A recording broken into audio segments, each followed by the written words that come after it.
ആദരണീയരായ അധ്യാപകർ, വിദ്യാർത്ഥി സുഹൃത്തുക്കൾ, വിശിഷ്ട അതിഥികൾ, മറ്റ് പ്രിയമുള്ളവർ, ഏവർക്കും സ്നേഹാഭിവാദ്യങ്ങൾ. മാനവ ചരിത്രത്തിൽ ഇന്നുവരെ നേരിട്ടിട്ടുള്ള എല്ലാ ദുരന്തങ്ങളെക്കാളും ഭയാനകവും പ്രകൃതിശേഷിയേറിയതും നാശകരവും പ്രത്യാഘാതം ദീർഘകാലത്തേക്ക് നിലനിൽക്കുന്നതുമായ ഒരു മഹാവിപത്താണ് ലഹരിയുടെ ഉപയോഗം. ഓരോ കുട്ടിയുടെയും ജീവിതത്തിലേക്ക് ഹരമായും ഉന്മാദമായും ഉറ്റ ചങ്ങാതിയായും മൃദുവാസത്തോടെ പടികയറി വരുന്ന ലഹരി മരുന്ന് ഏതു വിധേനയായാലും ഒരു പ്രാവശ്യം ഉപയോഗിച്ചാൽ പിന്നെ അതിന്റെ തോഴനും പിന്നീട് സന്തത സഹചാരിയായും അധികം വൈകാതെ അടിമയുമാക്കി മാറ്റുന്ന മാന്ത്രിക ശക്തിയാണ് മയക്കുമരുന്നിനുള്ളത്. മയക്കുമരുന്നിന്റെ ഈ മാന്ത്രിക ശക്തിയെക്കുറിച്ച് പറയുമ്പോൾ കടൽക്കിടവിന്റെ കഥയാണ് എനിക്ക് ഓർമ്മ വരുന്നത്. കൂട്ടുകാരെ, നിങ്ങൾ കടൽക്കിടവിന്റെ കഥ കേട്ടിട്ടില്ലേ?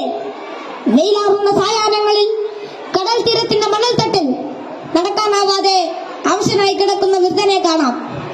കരുത്തരായ യുവാക്കൾ ഒറ്റയ്ക്ക് ആരെങ്കിലും അടുത്തെത്തിയാൽ തന്നെ അല്പദൂരത്തേക്ക് മാറ്റിക്കിടത്താൻ ചെറുപുഞ്ചിരിയോടെ വിനയാന്യനായി അപേക്ഷിക്കും. മനസ്സലിഞ്ഞ് സഹായിക്കാൻ തയ്യാറായാൽ എടുത്തു മാറ്റാൻ കിഴവൻ അനുവദിക്കുകയില്ല. തോളിൽ കയറ്റാൻ നിർബന്ധിക്കും. തോളിൽ കയറിയാൽ കിഴവന്റെ തനി സ്വഭാവം പുറത്തു വരും. തന്നെ വഹിച്ചവൻ കുഴഞ്ഞു വീണ് മരിക്കുന്നതുവരെ തോളിൽ തന്നെ ഇരിക്കും. നന്നേ ഭാരമുള്ള കിഴവനെ ചുമന്ന യുവാവ് മരിച്ചു എന്ന് ബോധ്യമായാൽ ഇറങ്ങി അല്പമകലെ മാറിക്കിടക്കും, അടുത്ത ഇരയെയും കാത്ത്. ഇതുപോലെയാണ് ലഹരിയുടെ ഉപയോഗവും.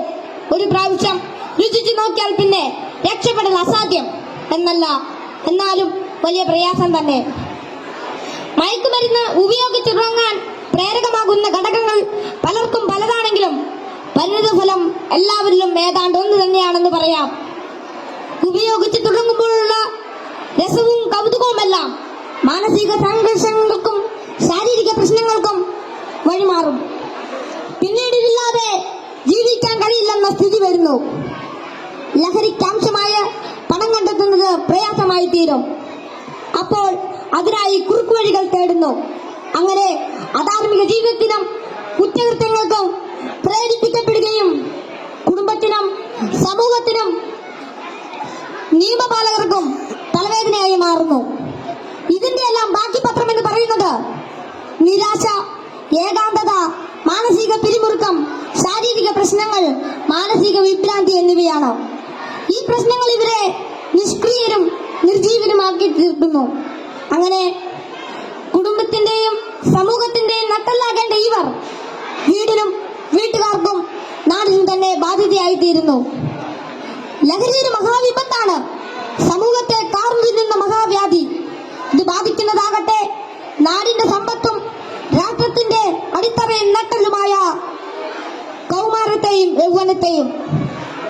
കുപ്പിയിൽ നിന്ന് തുറന്നുവിട്ട ഭൂതം പോലെ നമ്മെ ഒന്നോടെ വിഴുങ്ങുവാൻ വായ് പിളർന്നലറിയാർത്തടുക്കുന്ന ഈ ദുർഭൂതത്തെ നമുക്ക് ഒറ്റക്കെട്ടായി നേരിടാം.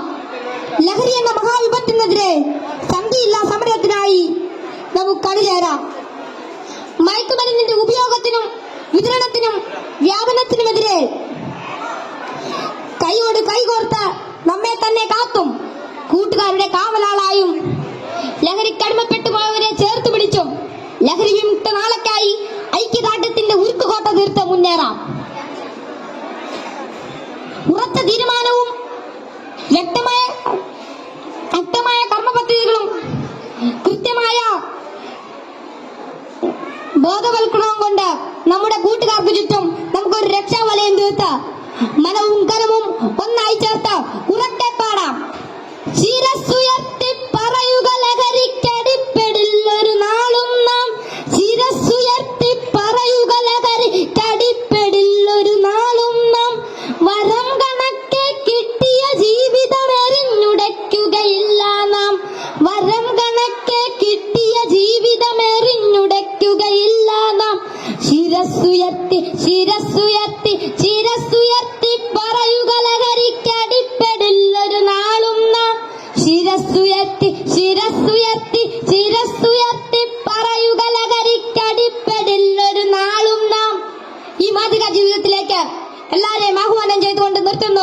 നന്ദി, നമസ്കാരം. Thank you all.